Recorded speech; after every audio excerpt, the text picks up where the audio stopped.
40 secondes, pas plus, puis le silence qui est revenu à nouveau.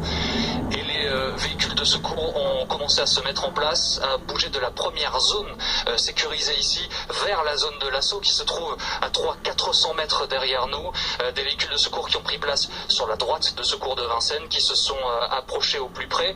Et puis très rapidement, 2-3 minutes après que ces coups de feu, que ces explosions aient résonné, on a vu les premiers véhicules de la protection civile quitter la zone. 3 véhicules qui sont sortis assez rapidement, suivis de très près par une ambulance du SAMU à l'arrière de laquelle des médecins étaient en train de s'affairer, portant vraisemblablement secours à au moins une personne blessée au cours de cet assaut. Le calme est revenu relativement ici sur le cours de Vincennes. Les gyrophares encore évidemment, vous le voyez, des deux côtés de cette zone de sécurité, et on attend de voir comment la situation va évoluer, mais il y a encore un balai de forces de l'ordre et de véhicules de secours. Jean-Baptiste Boursier en direct de la porte de Vincennes à Paris. Si vous nous rejoignez à l'instant, donc fin des prises d'otages aussi bien en Seine-et-Marne à Dammartin qu'à Paris, avec des informations supplémentaires de Dominique Rizet concernant la prise d'otages à Paris. Oui, concernant la prise d'otages à Paris, donc on l'a dit tout à l'heure, Amédi Koulibaly a été tué.